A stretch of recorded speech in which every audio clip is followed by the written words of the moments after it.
오늘 함께 보실 말씀 우리 호세아서 14장 말씀입니다.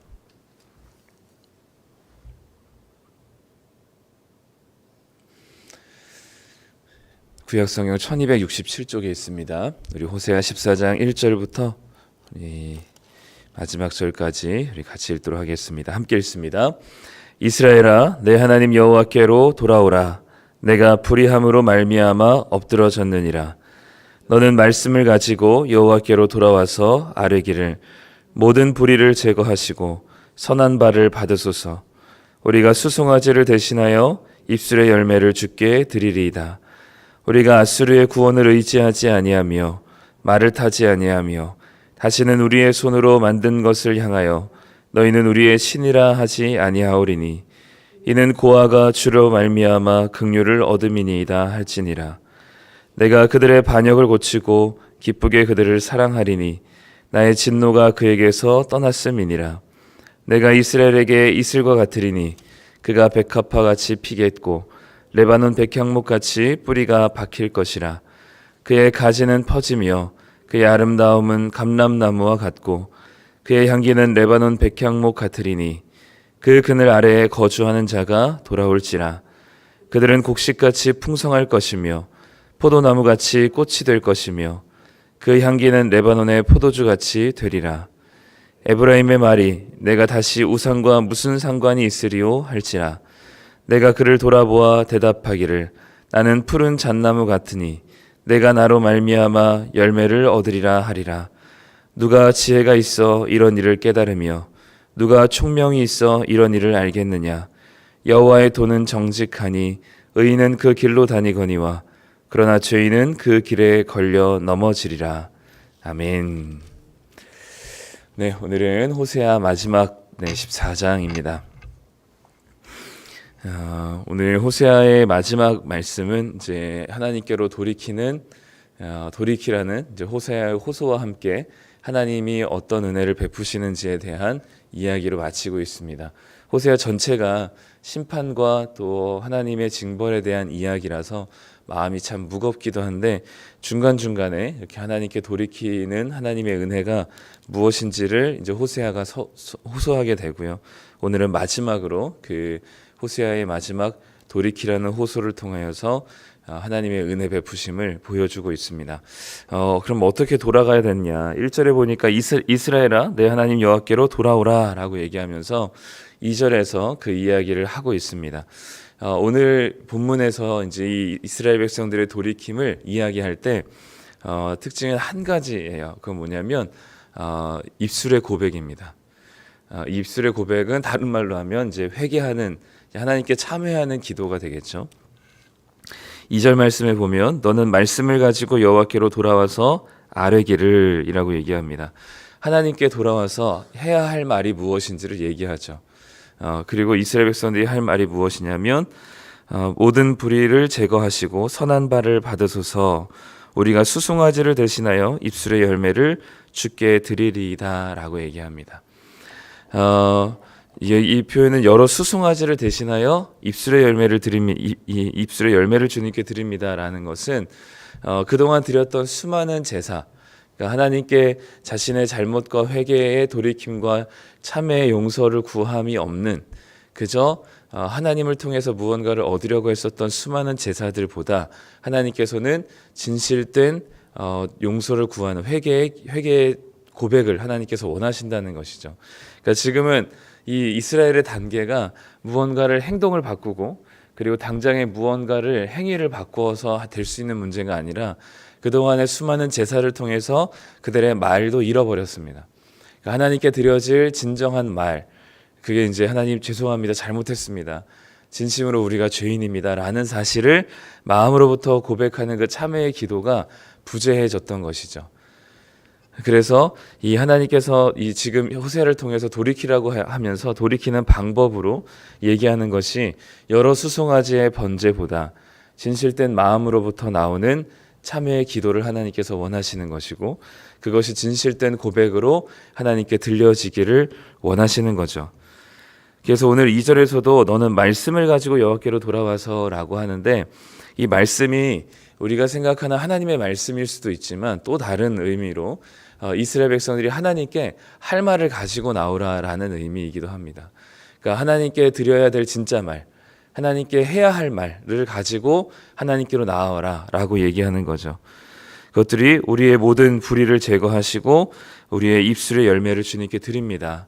정말로 진실된 마음으로 하나님께 드려지는 고백이 이 말 한마디가 하나님께서 원하시는 말, 이 말 한마디가 이 이스라엘 백성들이 하나님께로 돌이키는 이 가장 중요한 모습이라고 호세아는 얘기하고 있는 거죠. 우리도 이 행동, 삶이 중요하지만 이 삶이 기반되기 위해서는 우리의 말이 무슨 말을 하는지가 정말 중요한 것 같습니다. 왜냐하면 제가 하는 말은 아니지만 뇌과학자들이 하는 말인데 우리가 무슨 말을 뱉으면 그 말이 우리 귀로 들리는 그 말에 대한 근거를 찾으려고 뇌가 열심히 운동을 한대요. 그래서 예를 들면 왜 이렇게 짜증나지? 라고 얘기를 하면 그 짜증나는 이유를 뇌에서 계속 찾으려고 애쓴다는 거죠. 그러니까 우리가 무슨 이야기를 또 어떻게 반응하고 자극에 대해서 반응하느냐에 따라서 우리의 뇌가 거기에 따라서 운동을 하는 거죠. 그러니까 우리가 하나님께 드려지는 이 진실된 고백이 들려질 때에 비로소 우리의 마음과 또 우리의 생각과 그리고 하나님께서 베푸시는 은혜가 주어지게 되는 겁니다. 물론 말뿐인 것은 참 말뿐인 이 신앙은 참 어렵지만 또 그거는 진실한 고백이라고 얘기할 수는 없겠지만 진실된 마음으로부터 시작된 진실로 돌이키고자 하는 그 마음으로부터 시작된 입술의 고백들은 하나님께서 기쁘게 받으시고 또 그것이 우리로 하여금 다시금 하나님께로 돌이킬 수 있는 주요한 방법이 되는 것입니다.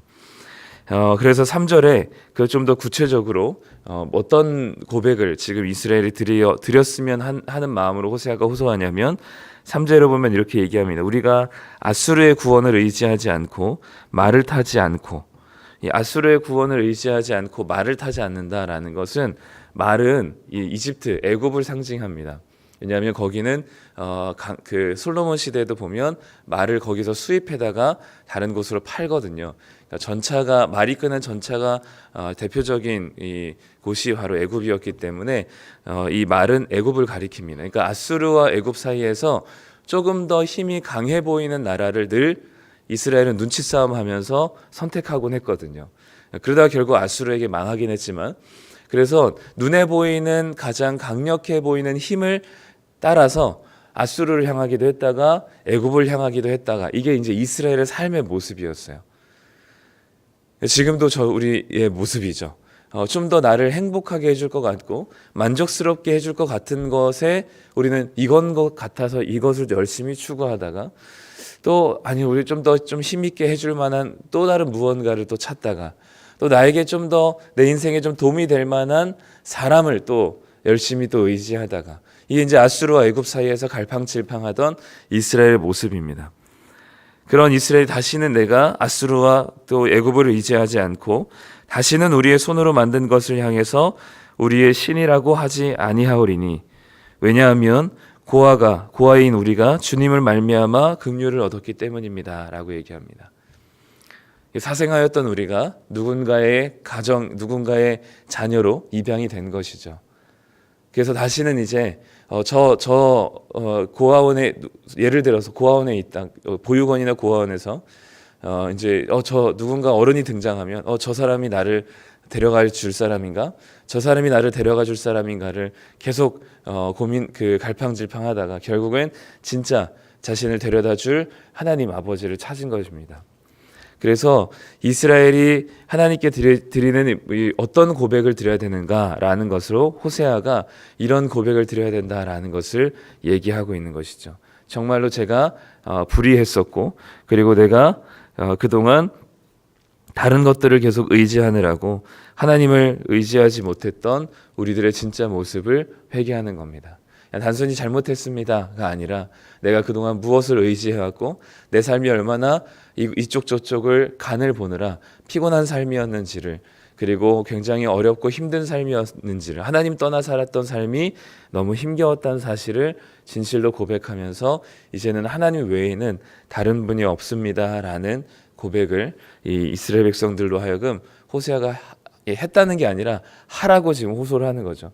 호세아가 이렇게 돌이켜라 이스라엘아 이렇게 얘기합니다.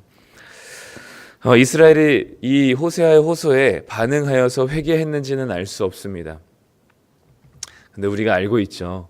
호세아 시대 때 이스라엘 백성들이 돌이키지 않았고 결국은 이 멸망했다는 사실을 알고 있습니다. 근데 여기 본문 안에서는 이스라엘이 이런 참회의 기도를 드렸는지는 모르겠습니다. 그런데 하나님의 응답이 이제 시작되는 거죠. 4절부터 하나님께서 응답하십니다. 내가 그들의 반역을 고치고 기쁘게 그들을 사랑하리니 나의 진노가 그에게서 떠났음이니라. 하나님께서 그들의 반역을 고치고 그들을 기쁘게 사랑하실 것이다 라고 얘기합니다. 그리고 나의 진노가 그에게서 떠났다라고 선언하시죠.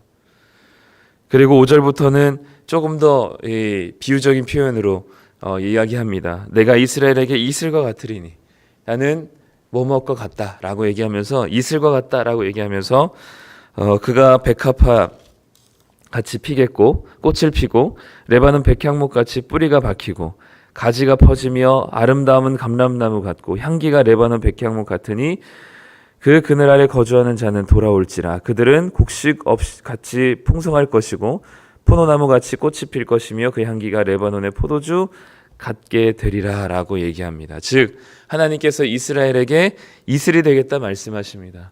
이슬은 우리나라에도 종종 있지만 이스라엘 백성들에게는 없어서는 안 될 그 모든 그 생명이 있는 생명의 뿌리가 있는 식물들에게는 없어서는 안 될 반드시 필요한 겁니다. 비가 적은 곳이기 때문에 급한 일교차를 통해서 나타나는 그 이슬이 이스라엘 백성들에게 특히 이스라엘에 뿌리 내리고 살아가고 있는 모든 식물들에게는 생명과 같은 존재죠.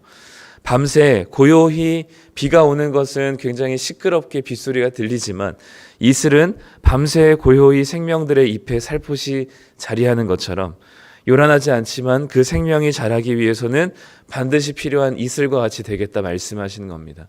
하나님의 존재가 하나님의 이스라엘 백성들과 함께 하시는 그 모습이 이슬과 같이 무언가 대단해 보이는 어떤 현상들은 없지만 밤새 이슬이 오롯이 그 이파리에 맺히는 것처럼 하나님께서 우리와 동행하셔서 그 이스라엘 백성들과 함께 하셔서 이스라엘의 생명이 되시겠다라고 말씀하고 선언하신 겁니다.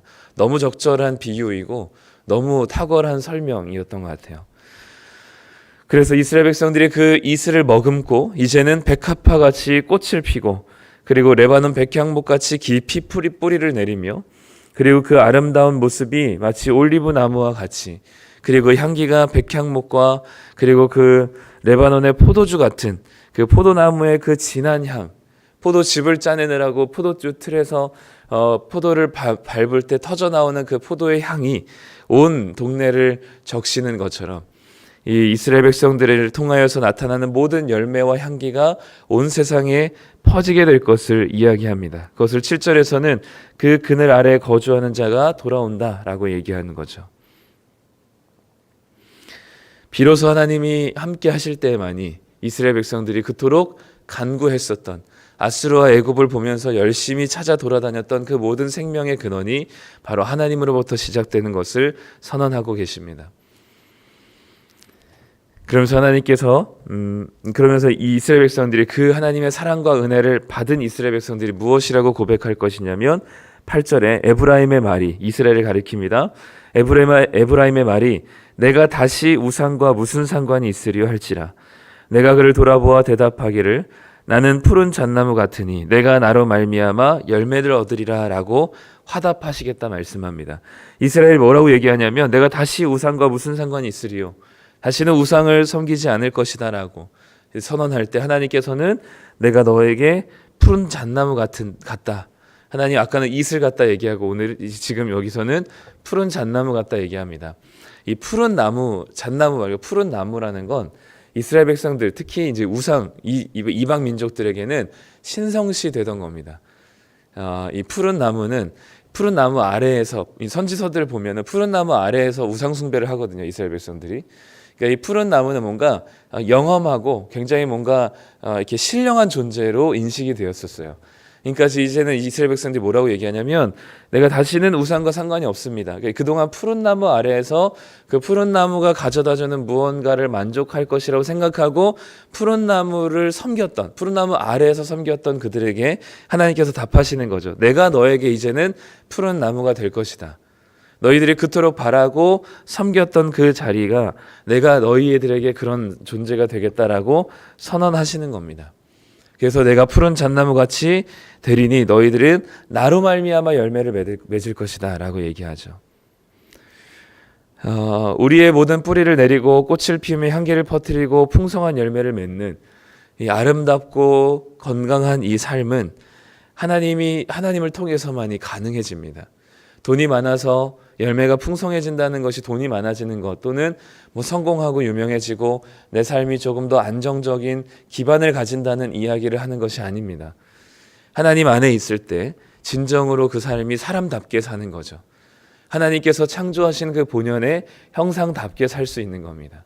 그게 우리로 하여금 진정으로 만족이 되고 하나님 안에 있을 때 진정으로 우리가 풍성한 열매를 맺히고 우리의 모든 삶의 뿌리를 내리게 되어서 우리의 삶에 풍성한 열매가 맺히는 그 하나님의 삶이 우리들에게 주어질 때가 우리로 하여금 하나님이 우리의 푸른 잣나무가 되실 때, 하나님이 우리의 이슬같이 되실 때 가능한 겁니다.